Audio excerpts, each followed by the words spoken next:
Hola, buenas tardes. Mi nombre es Fabiana. Somos residentes de Bioquímica Clínica del Hospital San Juan de Dios de La Plata. Hoy les vamos a presentar el Ateneo que se titula El Laboratorio en la Cirugía Cardiovascular. Y vamos a hacer hincapié principalmente al estudio del estado ácido-base y la utilización de bomba de circulación extracorpórea en las cirugías cardiovasculares de los pacientes que la requieren.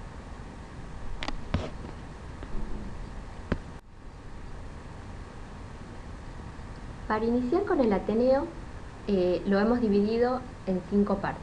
La primera parte vamos a ver una introducción en donde vamos a explicar las generalidades de la cirugía cardiovascular.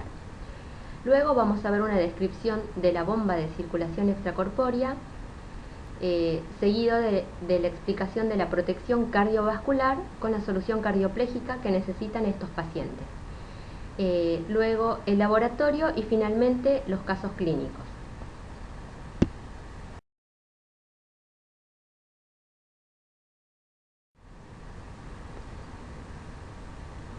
Bueno, para iniciar el Ateneo vamos a explicar generalidades de la cirugía cardiovascular.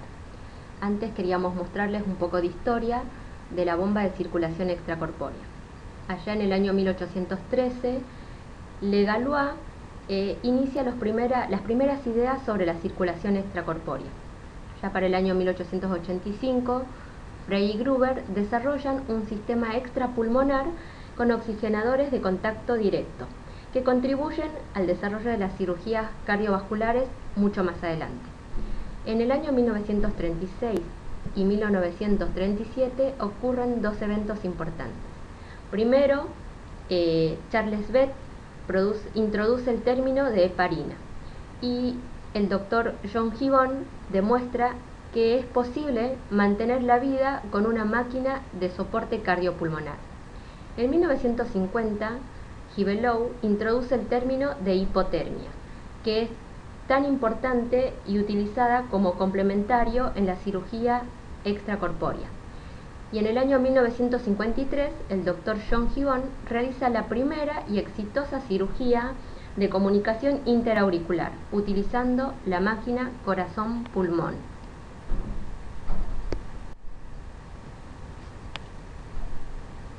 En esta diapositiva les vamos a mostrar los diferentes tipos de cirugía cardiovascular que se realizan en nuestro hospital, ya que este es especializado en enfermedades cardiológicas. Una de las cirugías es la revascularización miocárdica o bypass miocárdico. También se realizan reemplazos o reparación de válvulas, la cirugía de grandes vasos como aneurismas y la cirugía de arritmias con la colocación de los marcapasos.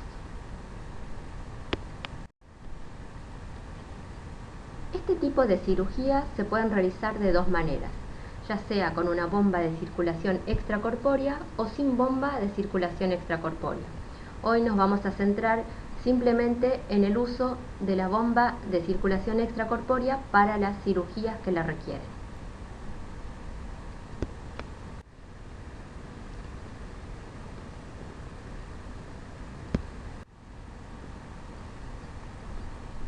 ¿Qué es una bomba de circulación extracorpórea? Esta bomba permite derivar la sangre del sector venoso del organismo hacia la máquina oxigenadora, corazón-pulmón, que luego impulsa la sangre ya oxigenada a la arteria aorta. De esta manera, el corazón queda en reposo para poder ser intervenido. Es decir, que la bomba de circulación extracorpórea cumple tres funciones importantes. Actúa como bomba, impulsando la sangre hacia el organismo, cumple la función de ventilación-oxigenación, permitiendo el intercambio gaseoso, y realiza la función de filtración, eliminando las sustancias o desechos del organismo.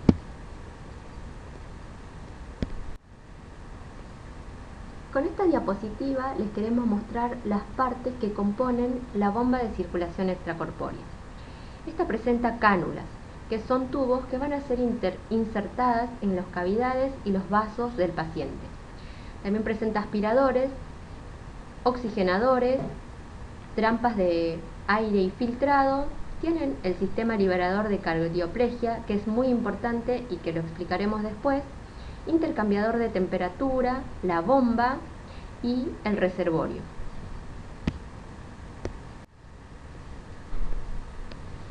Bueno, este gráfico es simplemente para mostrarles la bomba de circulación extracorpórea y el corazón. Podemos ver las cánulas que salen de la sangre que retorna, la sangre venosa que retorna hacia el corazón y evitar que ingrese al mismo. Podemos ver los aspiradores, los oxigenadores y a partir del oxigenador también se puede ver la distribución hacia dos sectores. Por un lado, la sangre oxigenada que va a retornar hacia la arteria aorta y por el otro lado vemos el sistema liberador de la solución cardioplégica.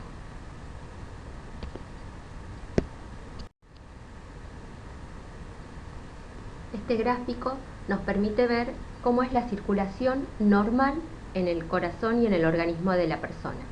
Tenemos el corazón con las 4 cavidades, vemos la circulación sistémica o mayor y tenemos también la circulación menor o pulmonar.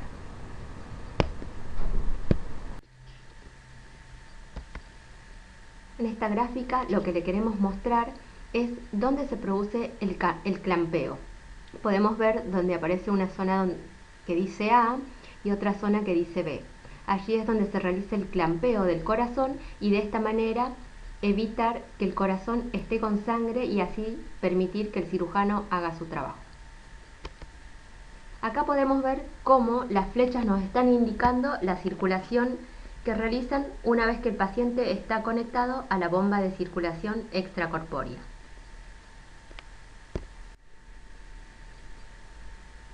Otros aspectos a tener en cuenta en los pacientes que se someten a cirugías cardiovascular es la protección que se le debe dar al organismo.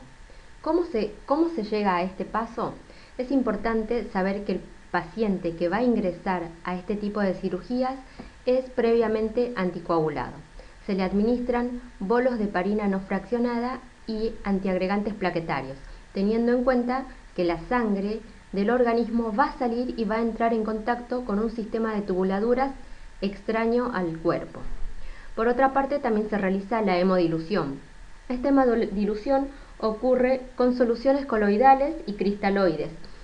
¿Cuál es el fin de ello? Es disminuir la viscosidad sanguínea y de esta manera facilitar la circulación por el equipo de circulación extracorpórea y evitar la formación de microtrombos.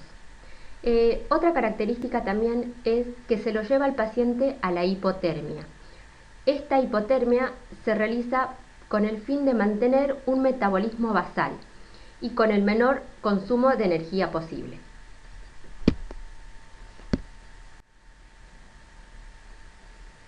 Bueno, como sabemos, el corazón es un órgano aeróbico y aunque está a bajas temperaturas, requiere un metabolismo basal para mantener la integridad celular.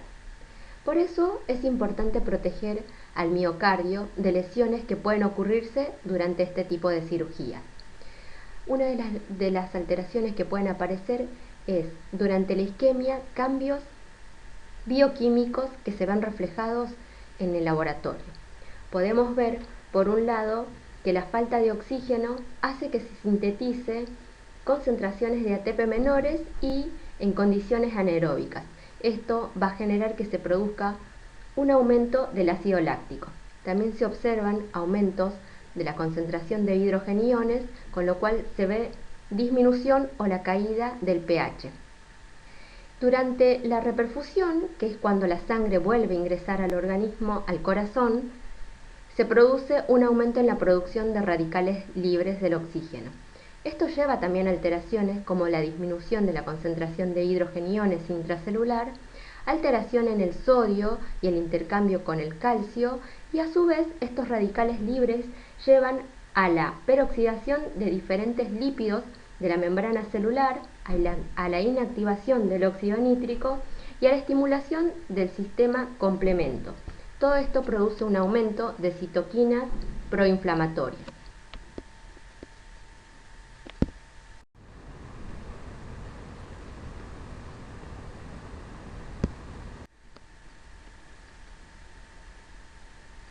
Un elemento clave dentro de este procedimiento es la utilización de la solución cardioplégica. ¿Por qué se utiliza esta solución cardioplégica? Primero y principal, produce la parada del corazón. Las elevadas concentraciones de potasio van a permitir que se lleve a este punto. Por otra parte, también permite proteger al miocardio de los efectos que se pueden llegar a producir durante el periodo de isquemia. Además, va a permitir un campo de trabajo libre de sangre para el cirujano que realice el procedimiento y previene el daño que ocurre durante la reperfusión del mismo.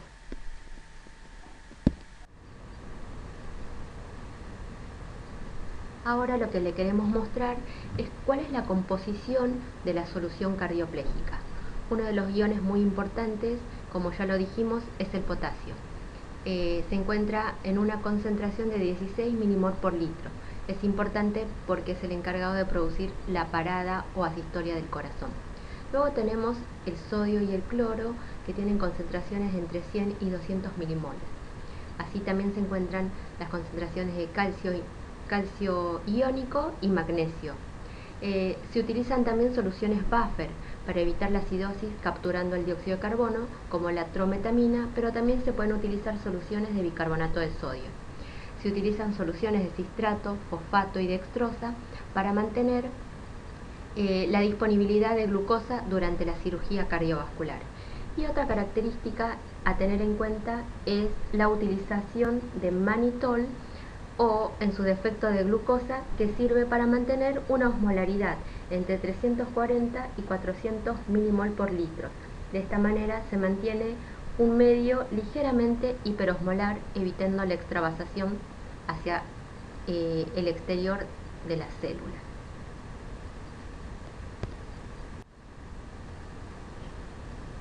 Esta diapositiva es para mostrarles las diferentes utilizaciones de la solución cardioplégica.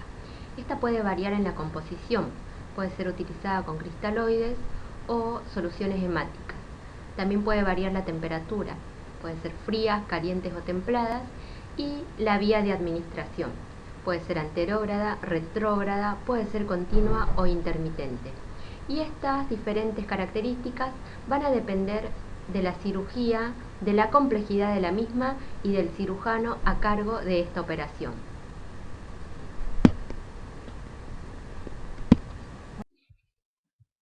Bueno, a continuación entonces de lo explicado por mi compañera, vamos a ver cómo se refleja este procedimiento en el laboratorio. Cabe recordar que vamos a centrarnos básicamente en el análisis de parámetros del estado ácido-base, por ser los que presentan mayores alteraciones durante la cirugía y, junto con los resultados del control de hemostasia, los que mayor atención requieren a lo largo de la operación. Comencemos entonces por las condiciones preanalíticas que debe cumplir la muestra enviada al laboratorio, ya que, como sabemos, esto va a ser crucial en la calidad de los resultados informados. Las muestras provenientes del quirófano tienen prioridad siempre y son procesadas de forma inmediata.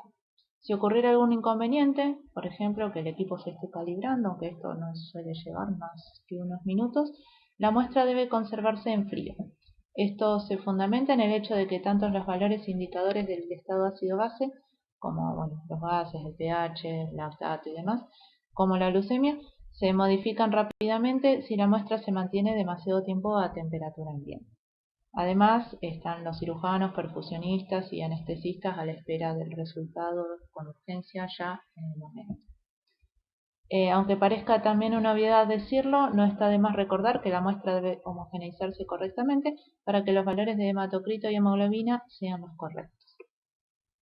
Se requiere también cumplir con la anaerobiosis de la muestra, ya que en caso de haber una burbuja en la jeringa, parámetros tales como la presión de oxígeno y la de dióxido de carbono variarán hasta alcanzar el equilibrio entre las dos fases y los valores informados no serán los verdaderos. La muestra es remitida en jeringas comerciales que contienen heparina de litio liofilizada como anticoagulante, lo cual es importante desde dos puntos de vista. En primer lugar, evita los errores por dilución en una muestra que, debido a lo que explicó anteriormente mi compañera, ya se encuentra diluida por las soluciones utilizadas en la cirugía. Y, en segundo lugar, se evita así contaminar la muestra con sodio exógeno, previniendo un falso aumento del mismo. Bueno, este esquema que se puede ver acá representa el orden en que se envían las diferentes tomas al laboratorio y a qué momento de la cirugía corresponde cada una. Si la operación transcurre sin complicaciones, se envían 4 muestras. La primera, que en el laboratorio llamamos muestra 1 o M1, que se ve acá en el primer globito, nos va a mostrar la situación basal del paciente. Se toma cuando éste ya está en el quirófano, anestesiado, se ha aportado la heparina y se comienza la colocación de cánulas para conectarlo a la bomba y comenzar la intervención. En el tiempo transcurrido entre esta muestra y la siguiente, el paciente será conectado a la bomba de circulación extracorpórea e iniciará lo que llamamos tiempo de perfusión, indicado en la imagen por la barra de color amarillo y por las flechas. Una vez conectado, se produce el clampeo de los grandes vasos, tras lo que comienza el tiempo de clampeo. Se administra la solución cardioplégica y se toma la segunda muestra. A partir de entonces se va a estar trabajando en asistolia, es decir, con el corazón parado.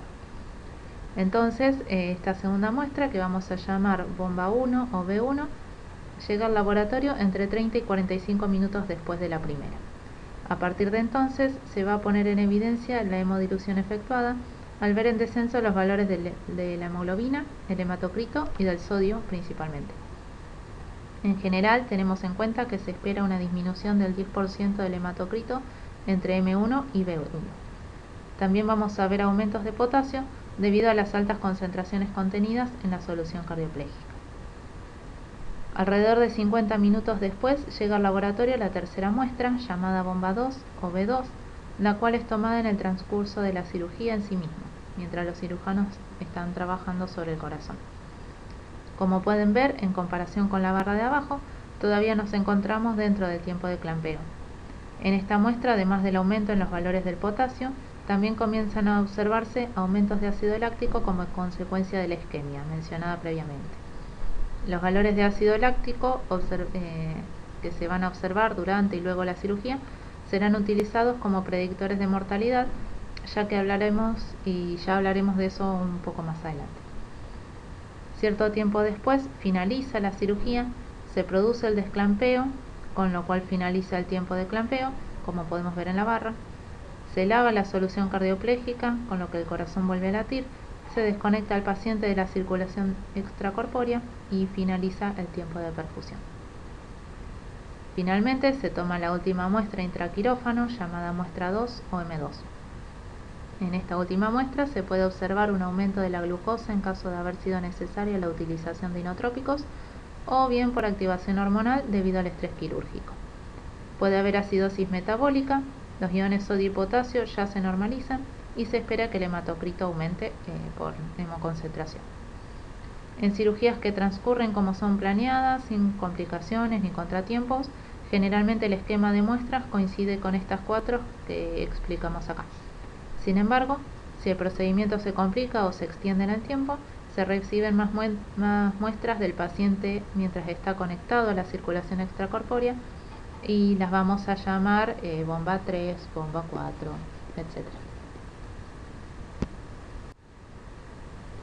Una vez finalizada la cirugía, el paciente es llevado a la sala de recuperación cardiovascular, donde se lo controlará según su evolución.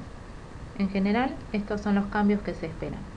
Una disminución de los valores del potasio respecto a los presentados intracirugía hasta valores normales o levemente elevados, de forma que se evita la presencia de arritmias post bomba de circulación extracorpórea, el monitoreo de los valores de calcio para evitar valores menores a 1 milimol por litro, ya que la hipocalcemia puede conducir a alteraciones en la contractilidad y vasodilatación, que son problemas que en los pacientes recién salidos de una cirugía cardiovascular pueden ser fatales. También se controlan las glucemias, que pueden ser normales o levemente elevadas, como en la mayoría de los pacientes internados, con el propósito de evitar la hiperglucemia inducida por el estrés que le suponen estos procedimientos al organismo.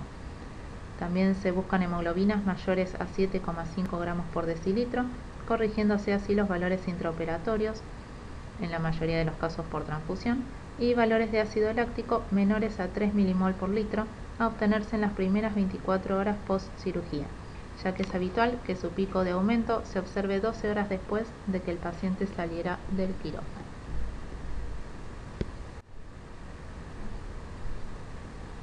Como dato extra, les queríamos comentar que al mismo tiempo que se sacan las muestras M1, B1, B2 y demás, se remite también una muestra citratada al laboratorio de hematología para realizar un control de la hemostasia, ya que recordemos que el paciente se encuentre parinizado. La hemostasia básica, el KPTT, tiempo de trombina y demás, así como el recuento de plaquetas, no se controlan intracirugía, sino que solo se monitorean antes del ingreso del paciente al quirófano y cuando éste sale. Sí se controla con la muestra remitida el KCT o tiempo de coagulación activada de caolín, el cual permite ver si los niveles de heparina sódica que se le están pasando al paciente son los correctos. Es una prueba que se realiza en 2 etapas, donde el paciente en cirugía llega a triplicar incluso los valores de KCT normal. En caso de que la cantidad de heparina proporcionada exceda lo esperado, se utiliza protamina para revertirlo. Bueno, para ejemplificar todo lo dicho y explicado hasta ahora, les traemos 2 casos clínicos o ejemplos vistos en nuestro servicio de Medinter. El primer caso trata sobre un paciente masculino de 47 años que entra a una cirugía programada por reemplazo de válvula mitral. La primera muestra, es decir M1, llega poco después de las 9 de la mañana y recordemos que nos muestra el estado basal del paciente. En la próxima diapositiva están los electrolitos y demás, pero bueno, no entraba todo en esta. Para este entonces, como el paciente ya está anestesiado, se encuentra con aporte de oxígeno por ventilación asistida, por lo que la PO2 se va a encontrar por demás elevada. Por lo demás, los valores del paciente se encuentran dentro de los rangos normales, con excepción de una leve hiponatremia, como veremos en la siguiente diapositiva.